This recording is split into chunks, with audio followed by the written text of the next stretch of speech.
Bueno, gracias por venir. Pensé que no iba a venir nadie con este día que llueve horrible. Entonces, hoy vamos a ver el de anticuerpos monoclonales y su aplicación médica. ¿Tá?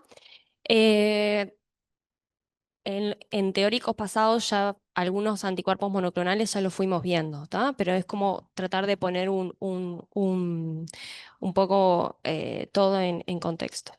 Entonces, vamos a empezar primero por qué es un anticuerpo monoclonal. ¿Tá? Entonces, ¿qué pasa cuando inmunizamos un ratón, por ejemplo, o un conejo o el animal que sea? Si inmunizamos contra un antígeno, lo más probable es que ese antígeno va a tener diferentes epítopes, ¿sí? Entonces, por ejemplo, en esta imagen de acá, este antígeno tiene 4 epítopes diferentes, ¿sí? Entonces, cuando inmunizamos en este caso, un ratón con este antígeno, vamos a tener anticuerpos que van a ser específicos para el antígeno 1, 2, 3 o 4, ¿sí? O sea, todo reconoce al mismo antígeno, pero epítopes diferentes de ese antígeno. ¿Sí? O sea, voy a tener anticuerpos contra el epítope 1, 2, 3 o 4, y entonces eso constituye anticuerpos policlonales. ¿Sí? Todos reconocen el mismo antígeno, pero de manera diferente, con afinidades diferentes y con epítopes diferentes que están reconociendo. Cuando tenemos anticuerpos monoclonales, o sea, los anticuerpos monoclonales son mezclas de anticuerpos idénticos, ¿sí?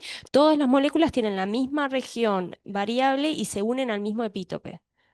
¿Sí? Entonces ahí ya no voy a tener una mezcla de anticuerpos contra el epítope 1, 2, 3 o 4, sino que voy a tener anticuerpos contra el epítope 1, 2, 3 o 4, ¿sí? Pero solamente contra esos. ¿Se entiende la diferencia entre un anticuerpo policlonal o anticuerpos policlonales y anticuerpos monoclonales? Bien, genial. Entonces esto tiene como ventaja de que es mucho más reproducible, ¿sí? Porque estamos siempre evaluando la misma interacción. En cambio, en un anticuerpo policlonal tengo varias interacciones diferentes con afinidades diferentes, ¿sí? Bien, entonces, ¿cómo se generan los anticuerpos monoclonales? En 1975, Kohler y Milstein era argentino, descubrieron un método para generar anticuerpos monoclonales a partir de hibridomas, ¿sí? Entonces, ¿qué es un hibridoma? Es la hibridación, la combinación de dos tipos celulares, ¿sí? Entonces, es la fusión de una célula transformada, generalmente una célula de mieloma, ¿sí? Que esa célula lo que va a darle es la capacidad de sobrevivir, o sea, como que le digamos la inmortalidad, ¿sí? Si yo tengo un linfocito B, ese linfocito B va a tener determinadas vida media y después va a morir, ¿sí? Entonces, esta célula de mieloma lo que le va a estar dando es la inmortalidad, la capacidad de mantenerse en un cultivo celular por mucho, mucho tiempo. ¿Sí? Y por otro lado, la fusión con un linfocito B, ¿tá? Que proviene de un animal inmunizado. ¿Sí? Entonces, acá hay otra particularidad, es que las células de mieloma se utilizan, una célula de mieloma que son deficientes en la enzima HGPRT, lo que hace que estas células solamente puedan realizar la síntesis de purina de nuevo, pero no pueden hacer la vía de rescate, ¿sí? Entonces, estas células no son capaces de crecer en el medio HAT, que es un medio con hiposantina, aminopterina y timidina. Esto es porque la aminopterina no permite la síntesis de purina de nuevo. ¿Sí? Entonces, ¿qué pasa? Si yo pongo estas células de mieloma en un medio HAT, estas células van a morir porque no pueden hacer la síntesis de purina de nuevo, entonces van a terminar muriendo. ¿Qué pasa cuando yo fusiono estas dos células? El linfocito B le va a estar dando, va a estar confiriendo, o sea, si hay una fusión entre esta célula de mieloma y un linfocito B, el linfocito B le va a estar dando, le va a estar confiriendo a esa mezcla, digamos, a esa fusión, la enzima HGPRT, y entonces van a poder sobrevivir en un medio HAT. ¿Sí? ¿Se entiende? Entonces, solamente logran sobrevivir cuando yo paso este cultivo a un medio HAT las células que fusionaron un linfocito B con una célula de mieloma. ¿Sí? ¿Más o menos se entiende? Entonces, lo que después se hace es seleccionar qué célula es la que tiene la especificidad y la afinidad que queremos. ¿Sí? Esto después se va a seleccionar para que yo tenga cada clon, o sea, cada linfocito B o cada mezcla de plasmocito con célula o sea, cada hibridoma por separado. Entonces, voy a tener de a uno. Entonces, ¿qué va a pasar? Esa célula va a proliferar, va a crecer, va a dividirse, ¿sí? Pero siempre va a tener la misma especificidad. ¿Se entiende por qué? Porque viene de un mismo clon del linfocito B, ¿sí? Entonces, si en cada uno de estos, por ejemplo, en estos frasquitos tenemos solamente un clon, estudiamos qué clon tiene la afinidad que queremos, la especificidad que queremos, y ese lo seleccionamos para crecer y de ahí obtenemos los anticuerpos monoclonales, ¿sí? Cada uno de estos va a dar un único, todos los anticuerpos van a ser iguales. ¿Se entiende por qué? Porque todos vienen del mismo plasmocito, ¿sí?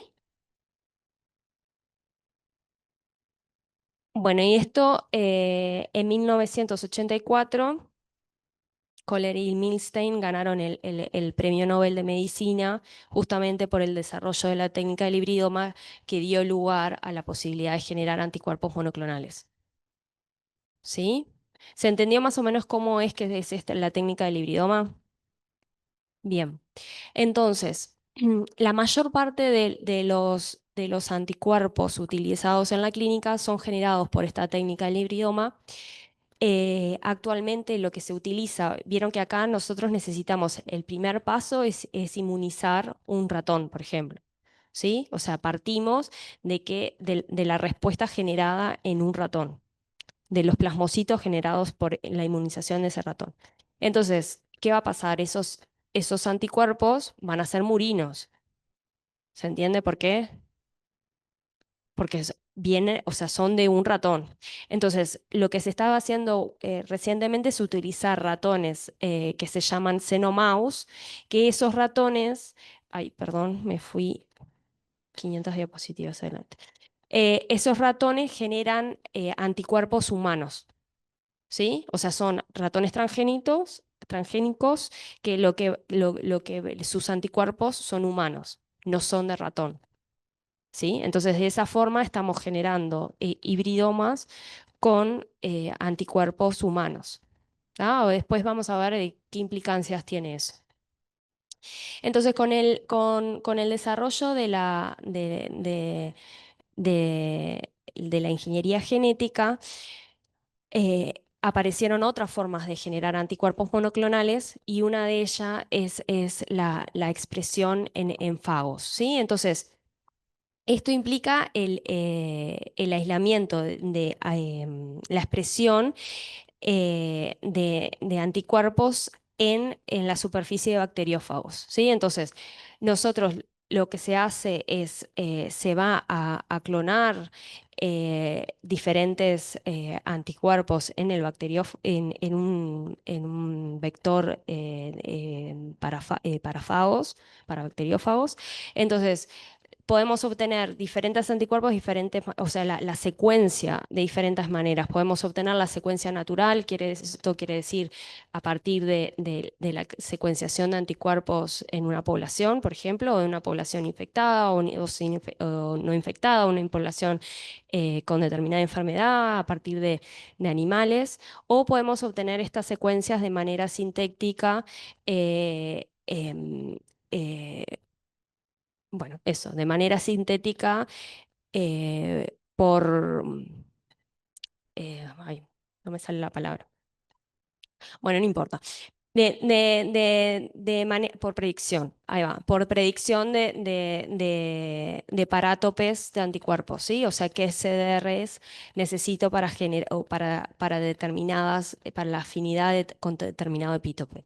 Entonces, eso es lo que se clona en un vector que va a ser transfectado a E. coli, o sea, en bacterias, las cuales con un fago helper va a generar que fagos expresen esas fracciones de anticuerpo, ¿sí?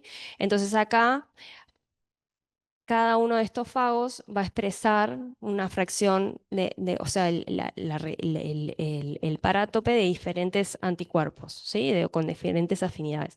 Esto lo que se hace es el biopanning, que se trata de seleccionar qué fagos reconocen al antígeno que queremos, ¿sí? Entonces, dependiendo ahí se lava y se obtienen los fagos que se unen al antígeno que queremos y esos se expanden. Y de esa forma podemos identificar anticuerpos específicos contra el antígeno que queremos y con una afinidad que podemos determinar, ¿sí? Puedo determinar qué tipo de afinidad queremos que tenga ese anticuerpo. Entonces, una vez que tenemos seleccionados, bueno, antes de pasar a los pasos posteriores, decir que las ventajas de esto. Entonces, acá esto tiene como ventaja que se pueden generar anticuerpos contra virtualmente cualquier blanco o epítope. ¿Por qué digo esto? ¿Se acuerdan en el anterior que yo decía que el primer paso era inmunizar un ratón, por ejemplo? ¿Sí? Entonces, ¿qué pasa con eso? Que ese antígeno con el cual inmunizo, ¿qué propiedad tiene que tener? Tiene que ser inmunogénico. ¿Sí? Si no es inmunogénico, no voy a generar anticuerpos contra ese antígeno. ¿Sí? ¿Se entiende? O, por ejemplo, si es tóxico, si yo es un antígeno que es tóxico y yo se inoculan ratones con ese antígeno, va a terminar produciendo la muerte del antígeno del ratón y no voy a lograr tener anticuerpos contra ese antígeno, porque ese antígeno es tóxico, por ejemplo. ¿Sí? Entonces, la expresión en fagos permite que antígenos que son poco inmunogénicos o que son tóxicos, crear anticuerpos contra ellos, ¿sí? Porque es un sistema totalmente in vitro, ¿sí? No paso por un animal. Y como desventaja tiene de que, como en las presiones en procariotas, no presenta glicosilación, ¿sí? Y además de que por el tamaño de los fagos, los anticuerpos enteros no se expresan bien, entonces generalmente se expresan fragmentos de ese anticuerpo. Bueno, ahora sí. Entonces, una vez que se identifica, por ejemplo, por la expresión en FAOS o por otras técnicas, qué anticuerpo monoclonal, yo tengo un vector que tiene la secuencia del anticuerpo que yo quiero generar, eh, se utilizan células de mamífero para expresar ese anticuerpo. La más utilizada en la industria son las células CHO, que provienen de hámster, son una línea celular de ovario de hámster. En general, esta línea celular es como el gold estándar utilizado porque son células que se transfectan muy bien y que además generan una glicosilación en el anticuerpo bastante exacta y son células que son fácilmente escalables para generar grandes volúmenes de sobrenadante para tener muchos anticuerpos monoclonales, ¿sí? Entonces, ¿qué se hace? Tenemos el vector de expresión, se transfectan células CHO con ese vector de expresión.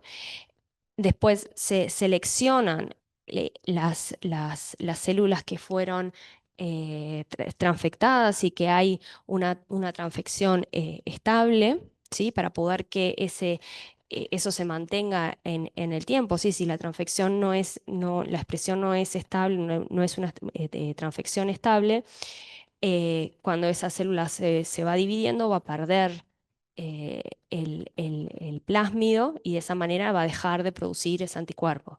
¿Sí? Entonces selecciona los que son estables y luego se puede escalar incluso hasta bioreactores de 2000 litros para obtener a partir del sobrenadante de este cultivo los anticuerpos monoclonales.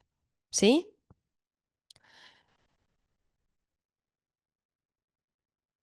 Bien, entonces el primer anticuerpo monoclonal aprobado fue en 1982 el anticuerpo KT3, ¿sí?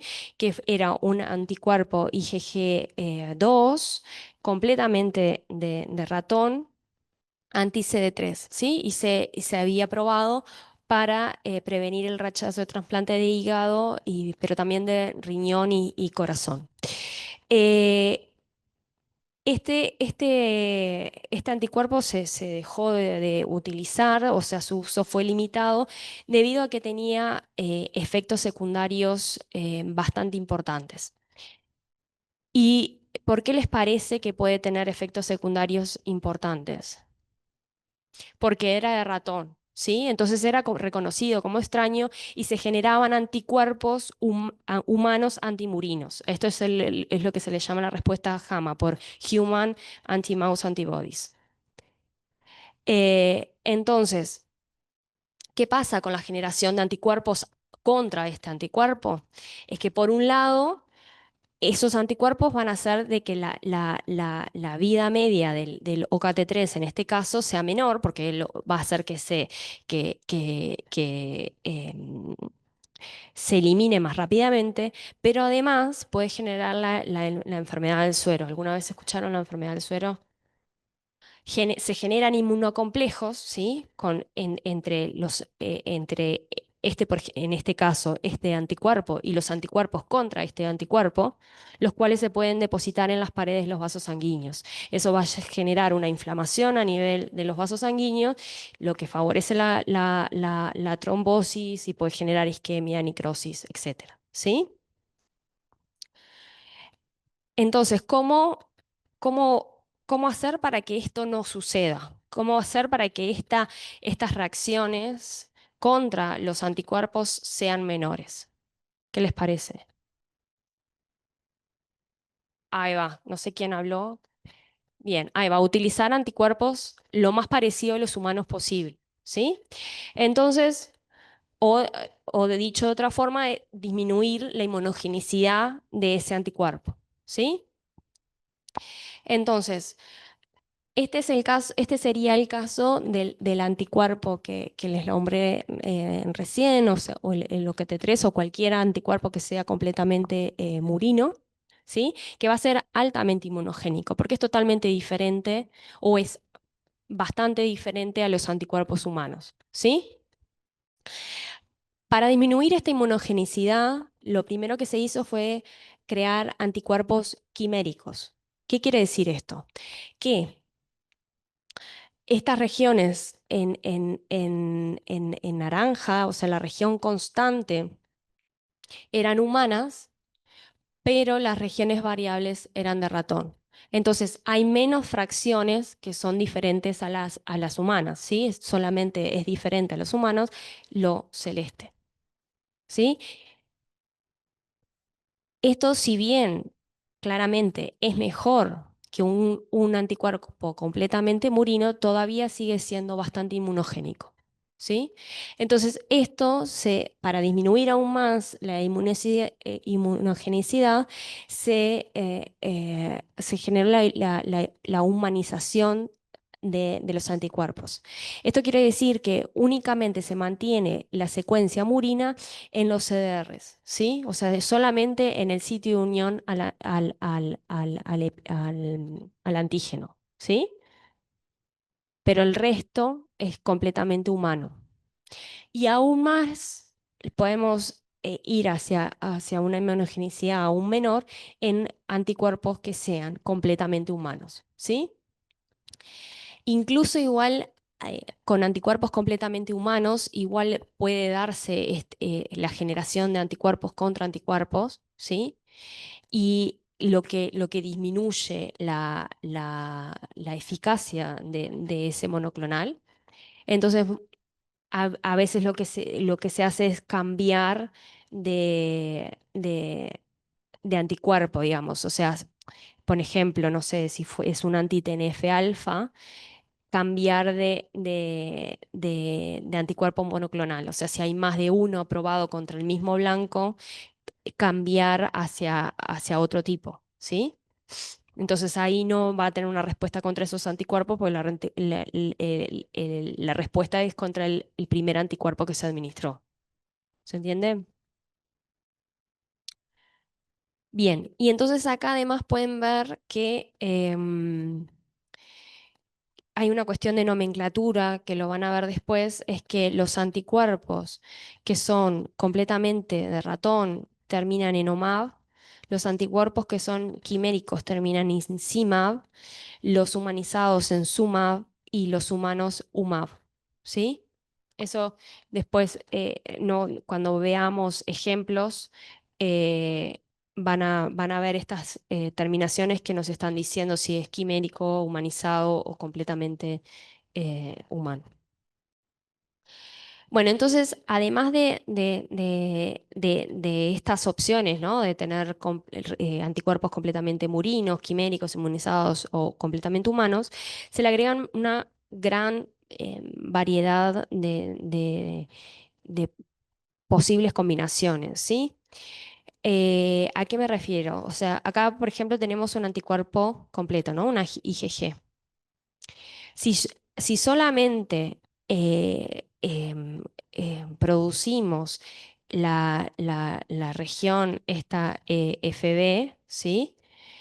Pues, y lo unimos, por ejemplo, con un linker peptídico, vamos a tener los SCFB, ¿sí? Que va a ser, o sea, no va a tener las regiones constantes y solamente va a ser la región variable, ¿sí? ¿Se acuerdan en dónde vimos que se utilizaba esto? El SCFB, lo vimos en la clase pasada. ¿Se acuerdan de los carté que tenían el SCFB de las células carté? O sea, es el SCFB unido con bueno, un linker, una región transmembrana y las regiones de señalización para el TCR, ¿se acuerdan? Bien. ¿Mm? Sí. Bien, entonces esto además podemos hacer múltiples variaciones, o sea, podemos unir dos de estos para generar, o sea, puede unirse a un solo antígeno, ¿estamos de acuerdo? A un solo epítope, ¿sí? Porque tiene un único sitio de unión. Si uno, dos de estos, ahí voy a poder unir a dos epítopes. Si uno, tres, a tres o 4 me da una valencia de 4, ¿sí? ¿Se entiende? Entonces, se pueden construir diferentes combinaciones. Además, se puede, por ejemplo, agregarle una región FC, porque ¿qué no van a tener entonces estos modelos? Únicamente, entonces, ¿qué podrían hacer? ¿Lo qué? Claro, pero igual acá estamos hablando de anticuerpos, o sea, no habría una región transmembrana. Ahí va, solo neutralizarían, ¿sí? Porque no tienen la región FC. Acuérdense, la región FC es lo que le va a dar la función al anticuerpo, salvo la neutralización. La neutralización no está dada por el FC. Entonces, en estos casos solamente van a poder neutralizar. No van a poder generar ADCC, ni activación del complemento, etcétera, ¿sí? Entonces, si le agrego un FC, ahí le voy a estar confiriendo las propiedades funcionales, ¿sí? Además de la neutralización.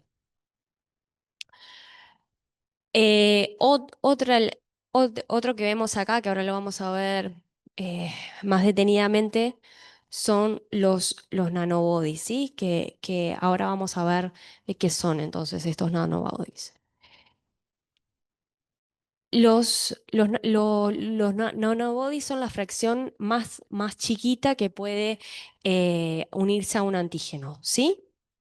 Ven que dice acá que solamente tiene 15 kilodaltons. ¿Y cómo se obtienen entonces estos anticuerpos? Entonces, los camélidos, entre los que se encuentran los camellos, las alpacas, las llamas, em, producen un tipo de anticuerpos que se llaman anticuerpos de cadena pesada, ¿sí? Entonces, si vemos acá una IgG convencional, la que producimos cualquiera de nosotros, y vemos los anticuerpos producidos por los camélidos, vamos a ver que hay diferencias, ¿no? No tienen cadena liviana, ¿sí? Y entonces, si nosotros fraccionamos a este nivel, se va a obtener este nanobody, que digamos sería como que la fracción variable de una cadena pesada. ¿Sí? ¿Se entiende?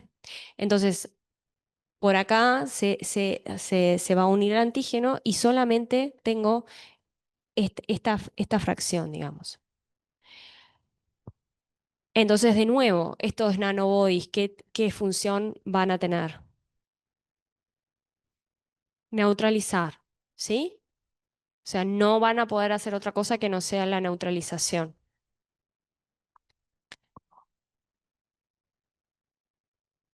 Entonces, podemos seguir generando más diversidad de anticuerpos e incluso se pueden generar anticuerpos que sean biespecíficos o multiespecíficos, ¿sí? ¿Qué les parece que quiere decir esto? Un biespecífico, ¿a qué le suena? Ahí va. Que un mismo anticuerpo está reconociendo dos cosas diferentes. ¿Y cómo hace esto? Tiene, por ejemplo, acá si vemos acá, este IgG-like, por un parátope va a estar uniendo un epítope y por el otro parátope tiene una especificidad diferente, ¿sí? Por otra cosa diferente, ¿sí? Entonces va a estar uniendo dos cosas diferentes el mismo anticuerpo. Y eso puede ser dos, puede ser tres o incluso más dependiendo de cómo hagamos la construcción, ¿sí? Por ejemplo, en este caso de acá son tres antígenos diferentes que puede unir esta misma construcción. Esto después lo vamos a ver, sobre todo los biespecíficos, los vamos a ver más adelante.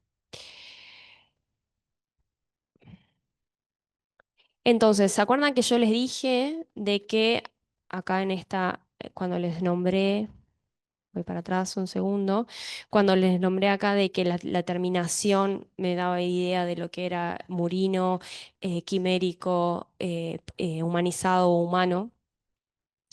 Eso debido a toda esta gran variedad que les mostré de anticuerpos que se pueden generar, tuvo que darse un cambio en la nomenclatura, ¿sí? Esto fue a partir del 2021. O sea, anticuerpos que se desarrollaron después de 2021 van a cambiar, van a tener otra forma de denominación, ¿sí? Los que ya estaban desarrollados y patentados mantienen la misma denominación que tenían antes. Esto es solamente para los nuevos, ¿sí? Y en los nuevos, entonces, ¿qué se va a tener en cuenta? Ahora ya no importa tanto si es humano, quimérico o humanizado,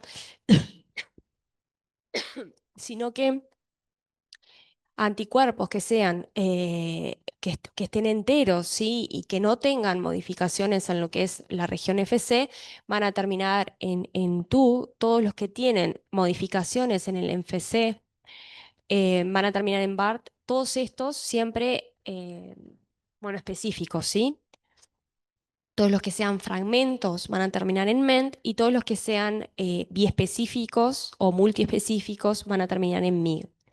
además de este sufijo, se les agrega un infijo que va a dar idea de, digamos, cuál es el U blanco o cuál es su potencial utilización. O sea, por ejemplo, si es específico contra una bacteria, va a tener el infijo va. Si es contra, por ejemplo, una citoquina, Ki, etcétera. ¿Tá? No, o sea, esto no es la idea de que se lo sepan claramente. Es como para que sepan que en un futuro, cuando vean, ya no van a terminar más en un map, sin map, sino que van a tener este tipo de nomenclatura que además va a dar idea de cuál es el target de ese anticuerpo. ¿Sí? O no específicamente, pero sino en el grupo, si es una citoquina, si es una bacteria, lo que sea. Entonces, ¿qué aplicaciones tienen los anticuerpos monoclonales en la clínica? Entonces ahí podemos dividir en dos aplicaciones en lo que es terapia o diagnóstico, ¿sí? Entonces, en diagnóstico vamos a tener todas las aplicaciones que son en análisis de laboratorio, o sea, ya lo han visto un montón en los seminarios, por ejemplo, el ELISA, citometría de flujo, microscopía, en todos esos generalmente se utilizan anticuerpos monoclonales, ¿sí? Tanto sea en diagnóstico como en la investigación en un laboratorio, son ampliamente utilizados los anticuerpos monoclonales, ¿sí? Eh, Después también, más como en diagnóstico, bueno, esto también puede ser en diagnóstico, pero también otro uso es en imagenología, ¿sí? Que ahora vamos a ver. Y bueno, y en terapia vamos a ver que hay para un montón de enfermedades. Ya vimos un poco en la clase pasada en lo que es cáncer, pero también hay para otras enfermedades, por ejemplo, enfermedades hematológicas que no son hemato-oncológicas, enfermedades autoinmunes e autoinflamatorias, cardiovasculares, etcétera. Entonces, el- la aplicación que va a tener ese anticuerpo va a determinar eh, muchas cosas, ¿no? O sea, la optimización de qué anticuerpo utilizar va a depender de qué fin le quiero dar a ese anticuerpo, ¿sí? ¿Por qué digo esto? Por ejemplo, si es en diagnóstico y estamos hablando de un anticuerpo eh, para usarse en PET, ¿sí? En imagenología. ¿Qué quiero? Eh, que tenga un clearance más rápido para no tener tanto background, ¿sí? O sea, para poder tener imágenes más claras. Entonces, en cambio, y que además tenga, imagínense que estamos en un caso de, em, oncológico, ¿no? O sea, por ejemplo, un PET para ver o metástasis o lo que sea. Queremos que tenga una buena penetrancia al tumor y que además tenga un clearance rápido para poder tener un buen contraste. ¿Sí? O sea, que esté poco tiempo en sangre y que vaya directamente que se acumule en donde tiene que estar y no que esté en sangre. ¿Y eso que me lo da? Me lo dan las fracciones más chicas, ¿sí? Las fracciones más chicas van a tener una mejor penetrancia del tumor y un clearance más rápido, ¿sí? En cambio, si queremos que sea una terapia, generalmente no queremos que ese clearance sea más rápido para que esté más tiempo biodisponible y que no tengamos que hacer, por ejemplo, inyecciones administraciones del anticuerpo tan seguidas, ¿sí? Entonces, en ese caso, fracciones más grandes van a ser preferibles, ¿sí? O más deseables. Em, y en esto o sea, en la vida media de un anticuerpo está también relacionado con el receptor FcRn. Eh, ¿Se acuerdan qué era el receptor FcRn? ¿Lo vieron en el teórico materno-fetal? Ahí va. ¿Y qué permitía? ahí va, permitía el pasaje de sangre de las IgG a la placenta, ¿sí? En adultos, el receptor FcRn se encuentra expresado, por ejemplo, en macrófagos, ¿sí? Y va a estar implicado con la vida media, o sea, va a influir en la vida media de las IgG. ¿Por qué? Porque entonces, cuando los anticuerpos entran por pinocitosis, eh, o sea, entran al endosoma y van al lisosoma y se degradan. ¿Qué pasa? El receptor FcRn es capaz de rescatar estos anticuerpos de la degradación, volviéndolos a reciclar a la superficie. ¿Sí? Y esto sucede porque el receptor FcRn se une a las IgG en un medio ácido, ¿sí? Entonces, al unirse a la IgG, la rescata, la rescata de pasar al lisosoma y lo recicla a la superficie. Y cuando están en la superficie, el pH neutro extracelular hace que ese anticuerpo sea liberado del receptor y entonces vuelve a estar en el medio extracelular. ¿Sí? ¿Se entiende?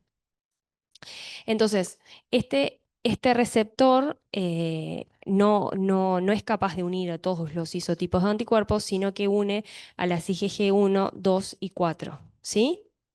Y es por eso, que, por ejemplo, que estas IgG tienen una vida más alta, una vida media más alta que la IgG3, ¿sí? Porque la IgG3 no es reciclada por el FcRn, ¿sí?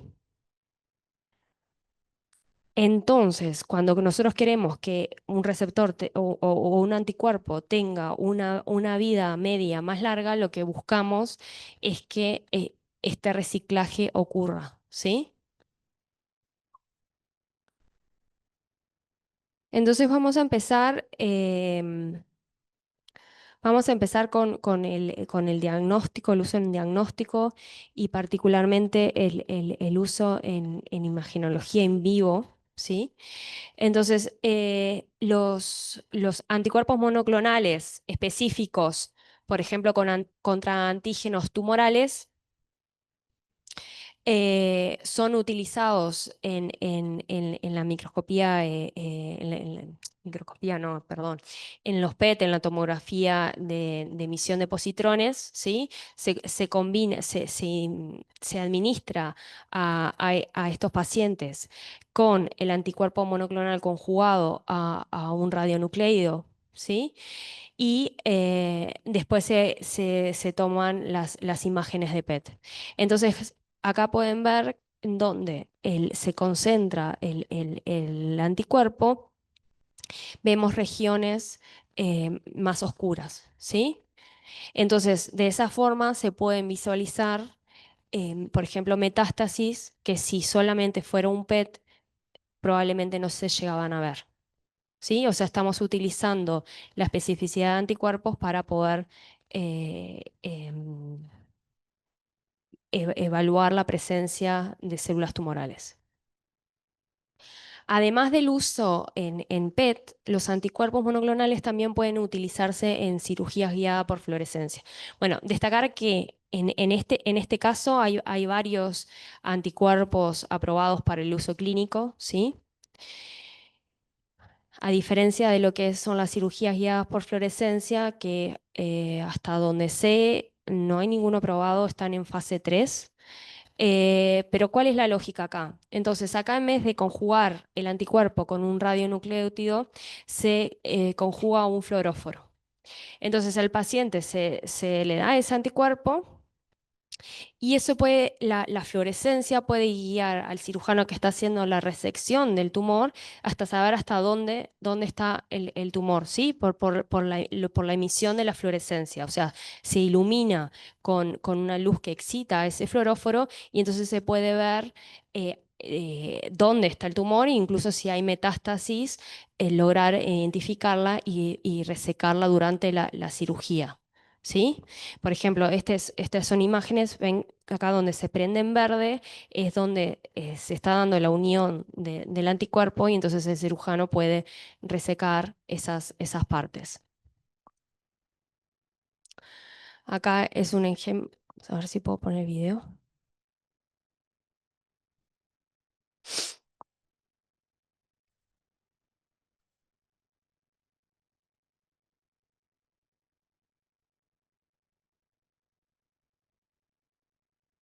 Bueno, no estaría pudiendo. Bueno, pero es-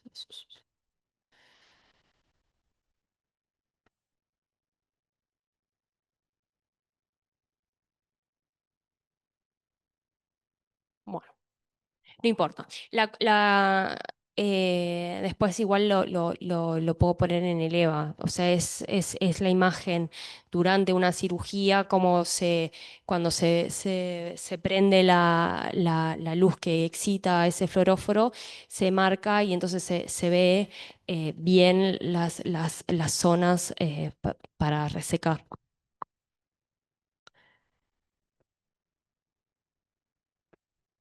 Ay, mira. Bueno.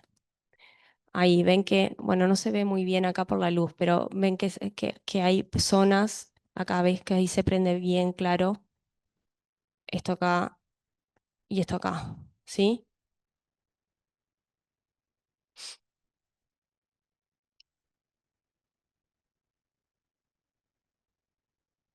Bien, hasta ahí con el tema de diagnóstico, ¿sí? No entré en todos los usos que son para ELISA o microscopía, pero es básicamente lo mismo. Entonces ahora vamos a empezar, salvo que tengan alguna duda de lo anterior, con la parte de usos terapéuticos. Entonces, como les dije, se utiliza en una gran cantidad de patologías, en donde mayoritariamente es en oncología y en autoinmunidad o enfermedades inflamatorias. Entonces, acá pueden ver entre paréntesis el número de anticuerpos aprobados, de monoclonales. Ven que hay un montón aprobados en oncología, 85, 50 en autoinmunidad e enfermedades inflamatorias. Y les dejo acá el link de esta página en donde donde están todos los anticuerpos aprobados con sus usos y además tiene información justamente de esto, de cómo, de lo que les decía, por ejemplo, si son generados a partir de hibridomas o de expresión en fagos, si tienen modificaciones en el FC, qué modificaciones tiene, o sea, tienen un montón de información para cada uno de los anticuerpos aprobados, qué año fueron aprobados, porque, porque organización, por qué agente regulador, etcétera. Entonces vamos a empezar con el uso en cáncer. Yo ya en la clase pasada estuvimos viendo el uso del anti-CTLA4, ¿se acuerdan? Y el anti-PD1. Entonces esos no lo vamos a ver, ¿sí? No los voy a volver a dar, si bien realmente son unos de los más importantes, ¿está? Pero vamos a tratar de ver otros anticuerpos. Entonces, como también les dije en la clase pasada, eh, si pensamos en el cáncer, podemos estar, por ejemplo, podemos generar anticuerpos que vayan contra las células tumorales o contra el sistema inmune para potenciarlo, o contra, por ejemplo, tratar de inhibir la angiogénesis.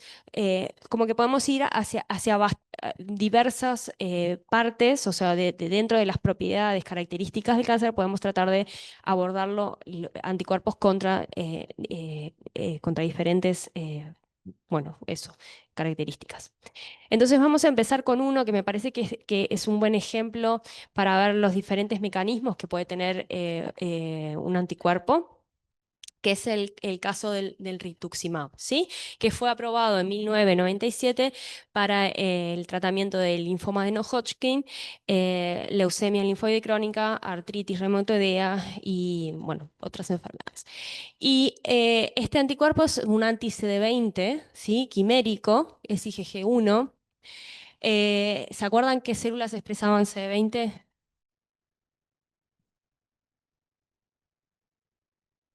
Son las mismas que expresan CD19.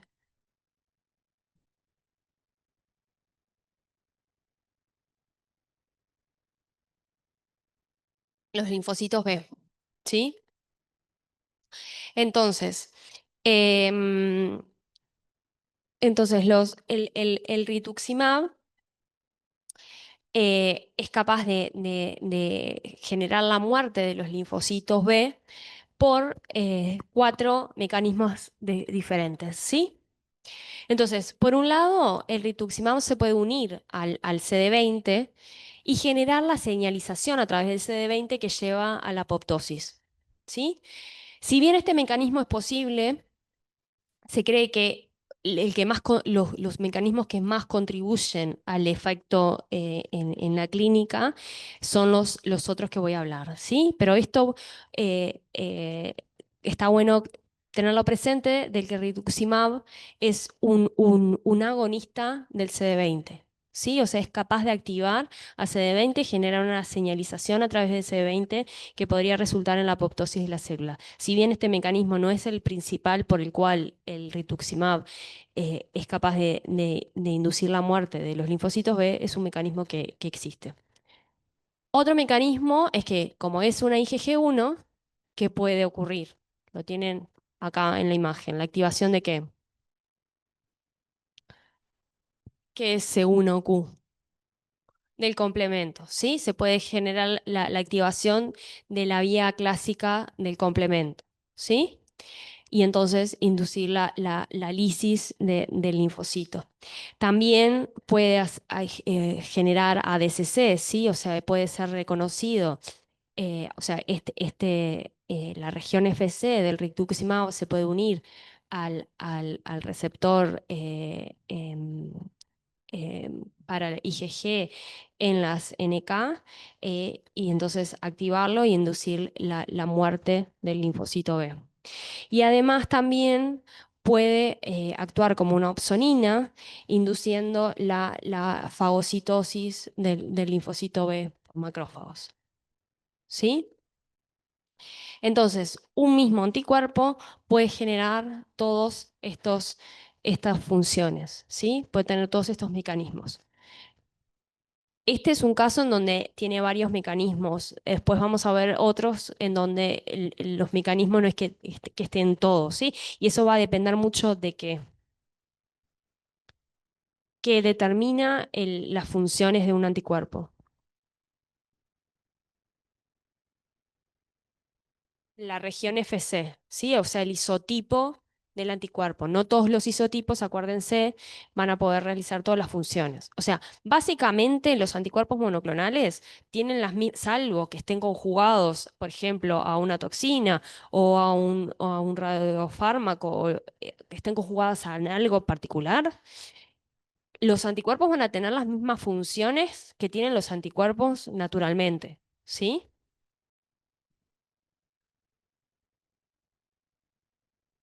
Entonces, justamente ahora les decía de la conjugación. Este mismo rituximab se puede conjugar a un radionucleótido y entonces generar la muerte por radiación, ¿sí? Entonces, como que se mezcla. Estamos llevando una radioterapia localizada, entonces como una inmunoradioterapia, ¿sí? Estamos el blanco de la célula. Entonces, cuando el anticuerpo se une, la célula que se unió va a recibir esa radiación, pero también células que están próximas, ¿sí? Entonces, las células que están próximas en un contexto tumoral, lo más probable es que sean células tumorales. Entonces, de esa manera, también se está dando la muerte de células vecinas. Esto es más dirigido que hacer una radiación de forma convencional. ¿Sí?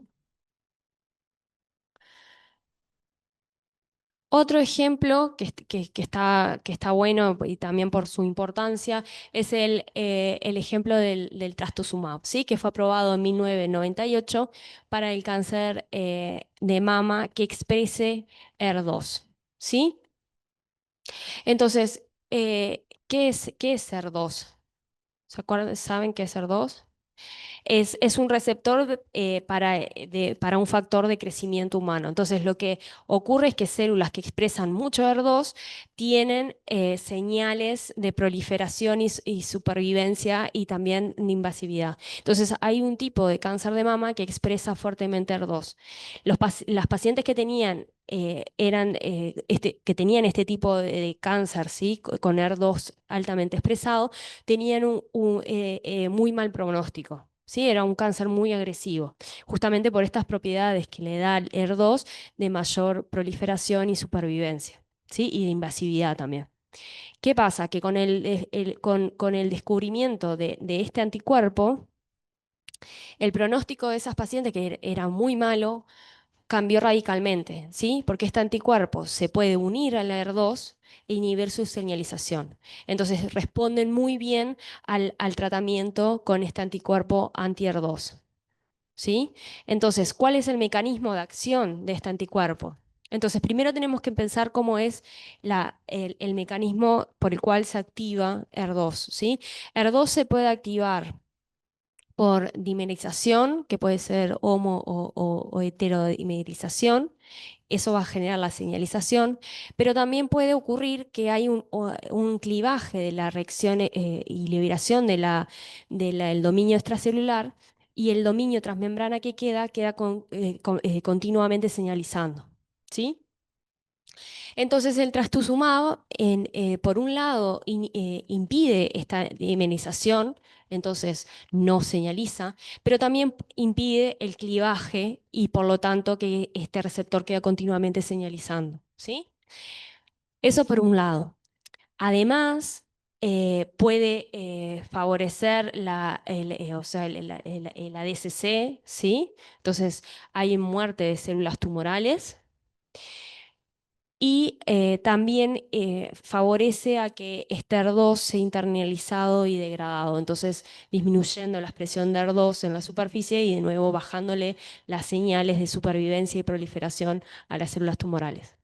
¿Sí? Entonces, por un lado, es inhibir estas señalizaciones que hace que la célula tumoral prolifere más y sobreviva más, y por otro lado, es inducir ADCC. ¿Sí? Al igual que vimos con el rituximab, también este anticuerpo puede ser conjugado, en este caso a una citotoxina, ¿sí? Entonces este es el DM1, que es un inhibidor de los microtúbulos. Entonces los mecanismos de este conjugado van a ser los mecanismos que recién vimos del trastuzumab, más entonces la disrupción de la red de microtúbulos. Entonces estaríamos combinando como una quimioterapia con la inmunoterapia. ¿Sí?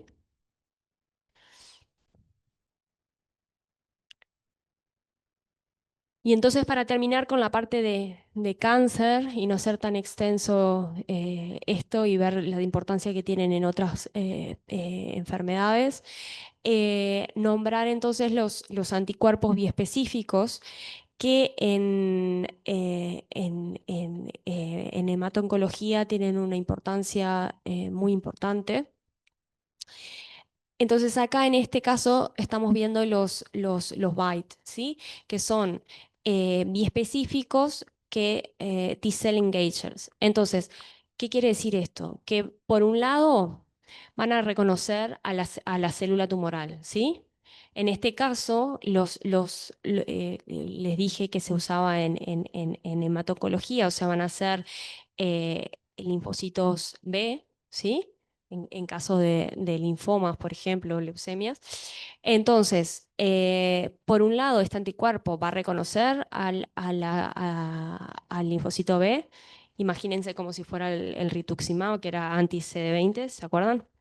Y por el otro lado, el otro parátope va a reconocer a CD3. ¿Para qué les parece que puede ser importante esto?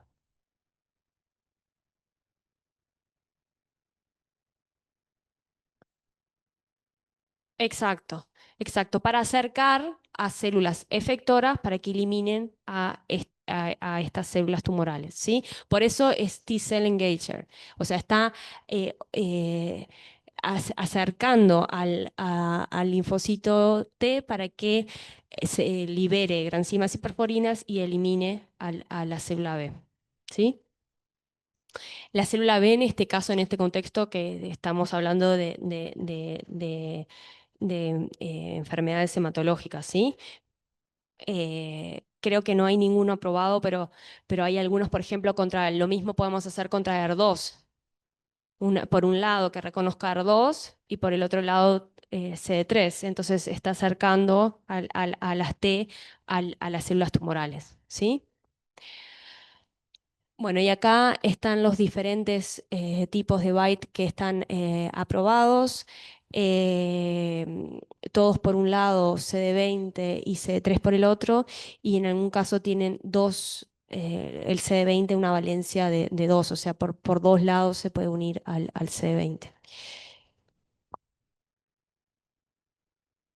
Entonces, pasando a lo que son el uso de anticuerpos monoclonales en enfermedades autoinmunes e inflamatorias, pueden ver la lista acá, que es súper extensa. Claramente no está para que lo lean.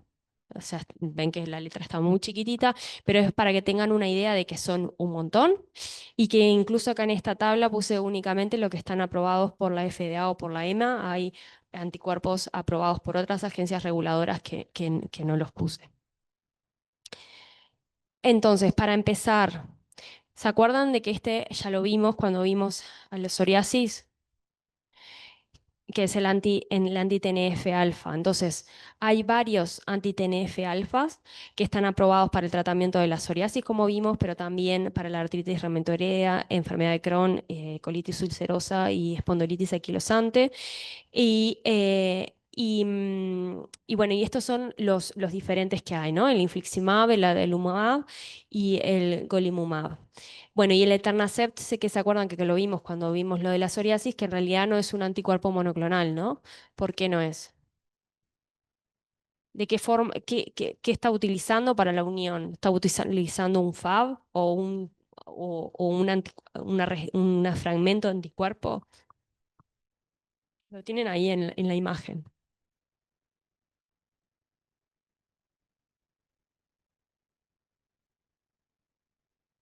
Está utilizando la región de unión al TNF del receptor de TNF alfa, ¿sí? Que está conjugado con la región FC de un anticuerpo, ¿sí? Pero por dónde se une el TNF no es un anticuerpo o una región de anticuerpo, ¿sí? Sino que es el receptor. Entonces, si pensamos acá, hay algo, no sé si llegan a ver los que están lejos acá lo que dice, pero si se acuerdan de cómo dijimos que eran las terminaciones según si era un humano quimérico humanizado, podemos ver de que el infliximab es quimérico, ¿sí? Ahora, el adalimumab y el golimumab, ¿qué les parece que son? Son son completamente humanos, ¿sí? Acá está mal la imagen, o sea, no son inmunizados, ¿sí? O sea, estos dos son anticuerpos completamente humanos, ¿está? O sea, tener eso presente de acá la imagen está mal. Tanto el adilumab como el golimumab son completamente humanos. Y entonces, ¿qué mecanismos de acción tiene esto? Que también ya lo vimos cuando vimos un poco lo de la psoriasis. O sea, por un lado, neutralizar al TNF alfa, ¿sí? Y por otro, es que cuando el TNF alfa está siendo producido, secretado, hay una fase que está transmembrana, ¿sí? Y necesita clivarse de acá para liberarse. Cuando está en esta forma transmembrana, el anticuerpo se puede unir e inducir la muerte de estas células que producen TNF. Entonces, no solamente está bloqueando, neutralizando el TNF que está ya secretado, sino que está depletando a las células que son productoras de TNF. ¿Sí? Entonces, por esos dos mecanismos es que contribuyen al controlar la inflamación en estas enfermedades. Además, hay anticuerpos que, por ejemplo, están diseñados para inhibir la activación del complemento. ¿Sí? Y este es un caso, el anti-C5, el euclizumab, que está aprobado para el tratamiento de la hemoglobinuria paroxística nocturna, el síndrome urémico hemolítico típico, la miastenia gravis generalizada y un trastorno del espectro de la neuromielitis óptica, particularmente por uno que tiene, que es por aquaporinas, pero no importa. Entonces, si se acuerdan acá de la vía alternativa de activación del complemento, y estamos pensando que es un anti-C5, bueno, capaz que primero pensar qué pasa, por ejemplo, en estos pacientes con hemoglobinuria paroxística nocturna. Estos pacientes tienen una deficiencia en factores que inhiben la activación del complemento, ¿sí? Por ejemplo, el CD59. Entonces, ¿qué pasa en estos pacientes? Hay sobre la superficie de los glóbulos rojos se da la activación de la vía alternativa del complemento, entonces la lisis de los glóbulos rojos. ¿Sí? Entonces, ¿qué hace este anticuerpo? Al unirse al C5, no permite de que se siga, digamos, en la vía de activación del complemento, que C5b se una en la superficie del glóbulo rojo y que siga la cascada para generar el MAC. ¿Sí? ¿Se entiende? Entonces, de esa forma está inhibiendo la activación del complemento.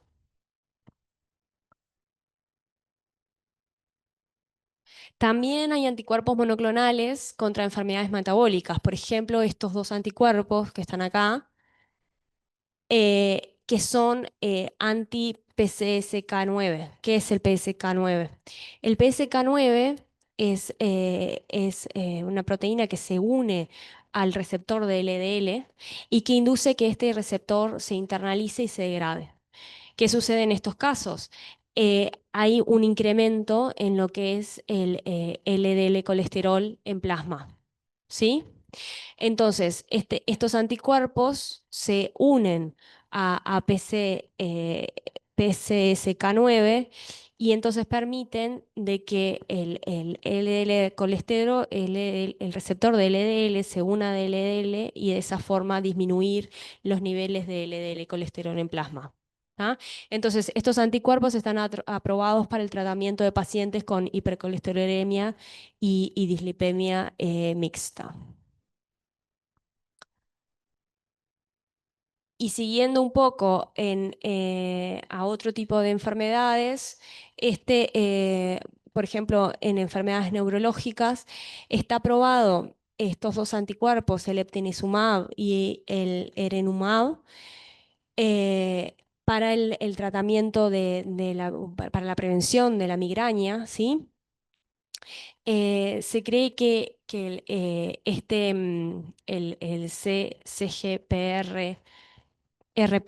CGRP, que es un neuropéptido, está involucrado con la inflamación que lleva a la migraña, ¿sí? Entonces, inhibiendo la interacción entre CGRP y su receptor, ¿sí? Eh, se previene el desarrollo o el desencadenamiento de la migraña, ¿sí?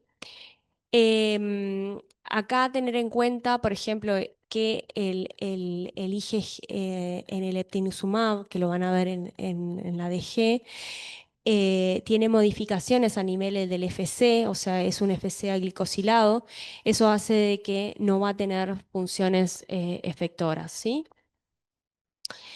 Y bueno, y uno de los efectos adversos de estos anticuerpos son un aumento de infecciones respiratorias, ¿sí? Y entonces esto puede estar explicado porque recientemente se mostró de que este neuropéptido eh, em, influencia la diferenciación de linfocitos T. Entonces, al inhibirlo puede ser de que no se esté dando una diferenciación correcta de los linfocitos T, aumentando la probabilidad de infecciones respiratorias. ¿Sí? General son infecciones respiratorias altas que sean. Entonces, acá, ¿qué les parece que esto está ocurriendo a qué nivel, digamos? O sea, está ocurriendo este bloqueo, ¿está ocurriendo en el cerebro o dónde? ¿O a nivel más periférico?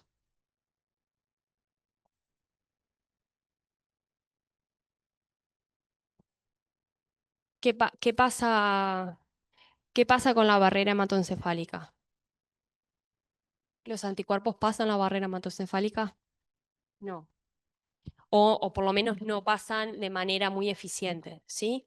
Entonces, recientemente se está tratando em, de modificar el FC, de modificar los anticuerpos para que logren atravesar esa barrera hematoencefálica, ¿sí? Y una forma que se está viendo de nuevo con el receptor, ¿se acuerdan que lo vimos recién? El FcRn. ¿Sí? Entonces, FcRn se expresa en la barrera hematoencefálica y se vio que el rol que está teniendo en ese caso gi- o no tiene rol en lo que es el transporte de las IgG, o si no, el rol que tiene es de sacarlo para afuera, o sea, no permitir de que entre las IgG. ¿Sí? Y entonces, en este artículo, que es de este año, se vieron que cambiando la afinidad que tiene la IgG por el receptor en pHs ácidos, en pHs neutros, digo, perdón, aumentando, ¿se acuerdan que yo les dije que el FcRn a pHs neutros no se unía a la IgG?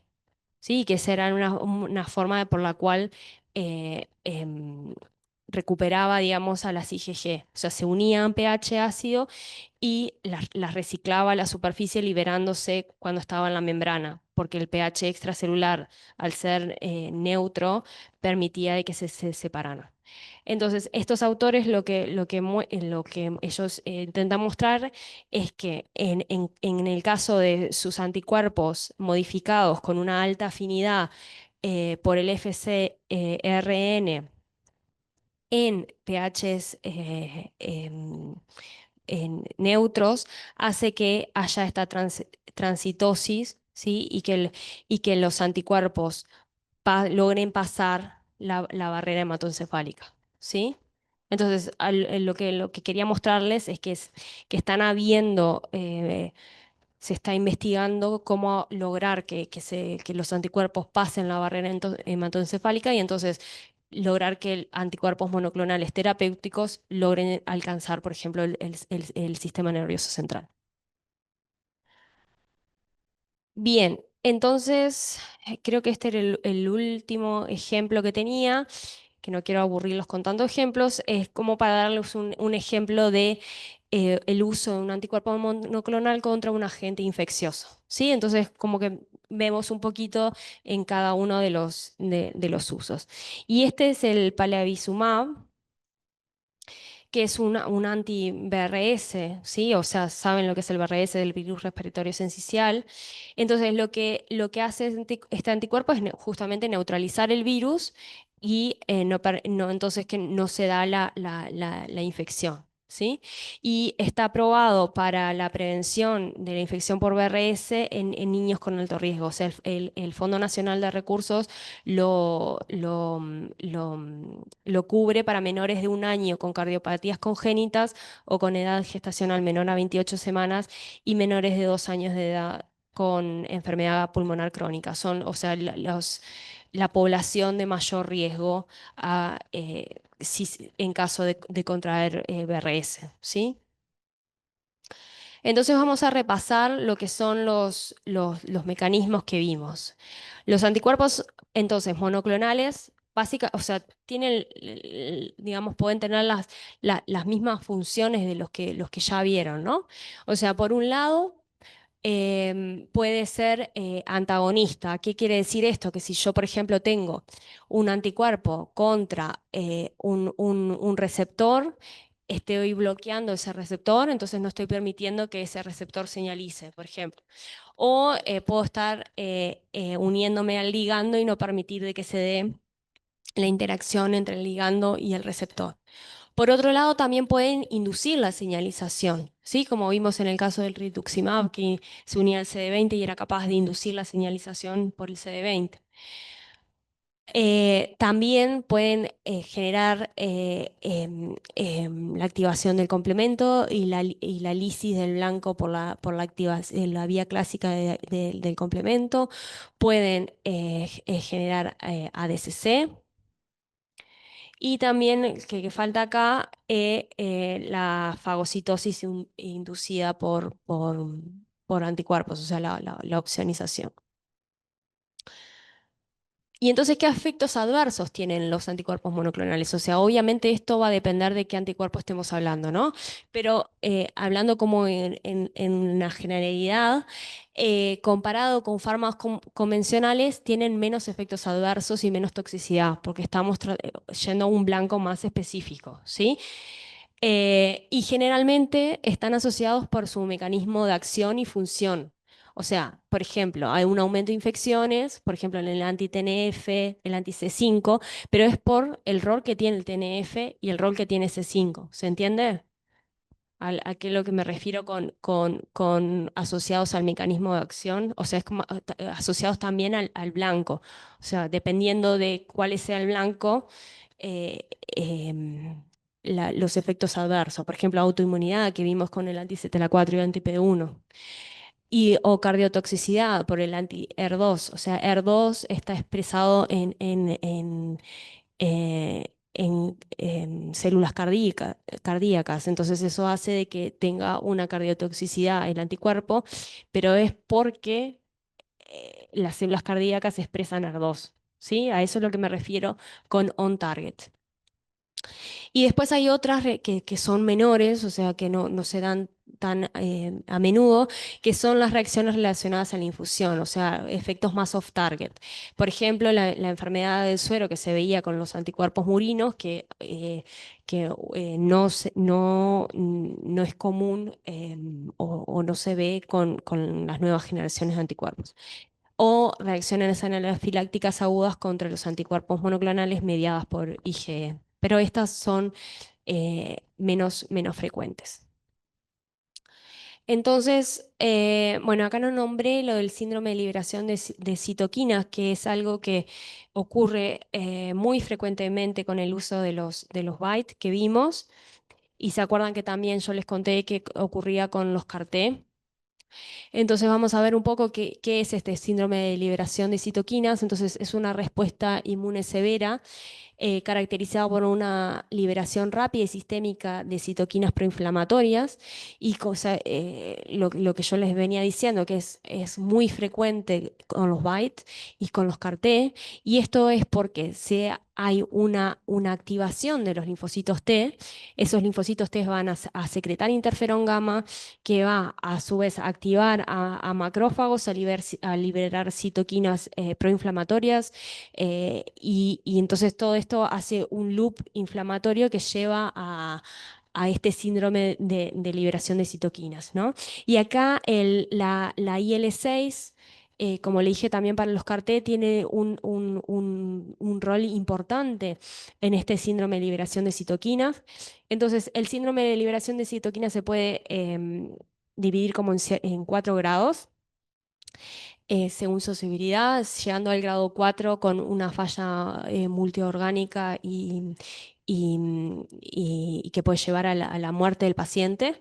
Y ya a partir de el grado 2, em, los pacientes tienen que ser tratados con tocilizumab, que es un anti-IL-6. ¿Sí? Entonces, de esa forma se corta este síndrome de liberación de citoquinas.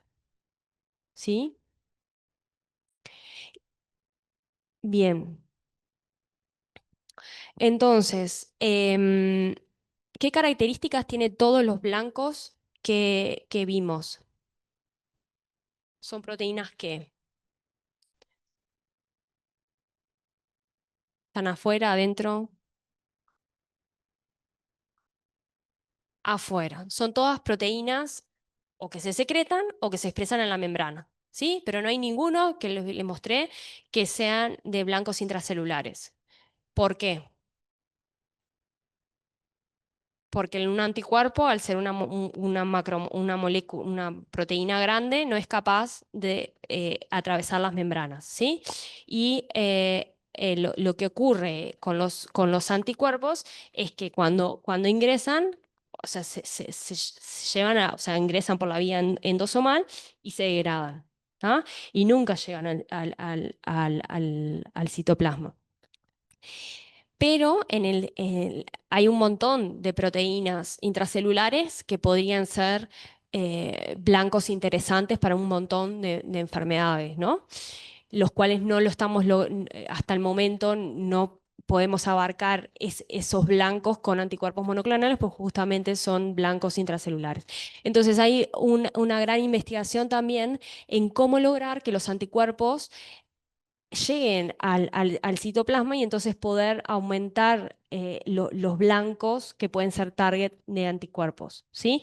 Y entonces, una de las estrategias que se está viendo es conjugarlas con péptidos, por ejemplo, el CPP, que permitiría que una vez que son internalizados por la vía endosomal, eh, generar el escape, digamos, del endosoma para que llegue al citoplasma. Y otra cosa que capaz que se dieron cuenta o capaz que no, que todos los anticuerpos que les mostré, ¿de qué isotipo eran? IgG, ¿sí? Todos eran IgG. Pero también puede haber otros isotipos que sean de interés. O sea, en general todos son IgG. ¿Por qué? El IgG que tiene de ventaja contra los otros isotipos.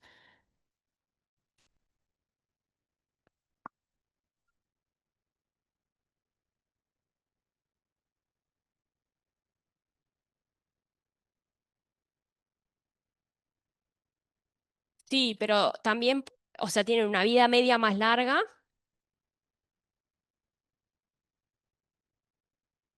Sí, pero eso naturalmente. O sea, pero si yo quisiera, o sea, podría dar muchos y que la abundancia nos...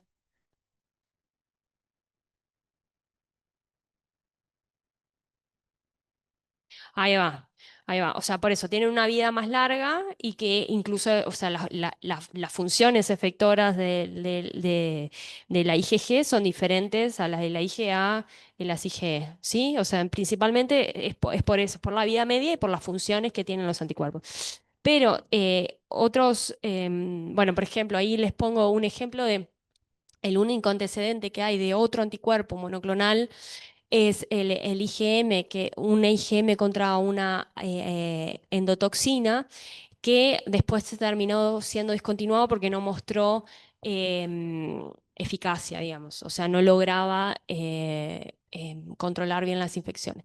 Y, y bueno, y el uso, por ejemplo, del IgA, o sea, hay autores que plantean de que las IgA monoclonales pueden ser de interés en ciertos contextos. Por ejemplo, en el caso del cáncer, si volvemos al cáncer, las IgA son más eficientes en inducir la muerte de las células tumorales por neutrófilos, por ejemplo, ¿sí? Entonces, a lo que voy es que puede ser que en un futuro, además de IgG, hayan otros monoclonales con otros isotipos, ¿sí?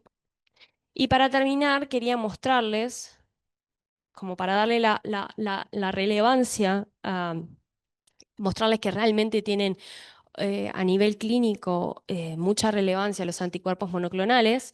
Esto es el top 10 de fármacos con mayores ventas, ¿sí? O sea, de cuáles dieron mayores ganancias, digamos, a las diferentes farmacéuticas. Entonces, miren quién está en el número 1, el pembrolizumab, que es el anti-PD1. ¿Se acuerdan que lo vimos en la clase pasada? A lo que voy es que dentro de los 10 hay 1, 2, 3, 4, 5 que son anticuerpos monoclonales. ¿Sí? Por ejemplo, acá el dupilumab, ¿se acuerdan en dónde lo vimos? En dermatitis, casi. Ese era el que era el antirreceptor de la IL-4, ¿se acuerdan? Que era para dermatitis atópica. El risankizumab es un anti-IL-23 para la psoriasis. El daratumumab es un anti-CD38 para el mieloma múltiple. Y el estukinumab, que también lo vimos, este sí era para psoriasis, que era un anti-interleuquina 23 y interleuquina 12. Pero quería terminar con esto para mostrarles que realmente tienen mucho uso a nivel clínico, que se ve representado con las ganancias que tienen las empresas que producen estos anticuerpos. Bien, ¿dudas, preguntas?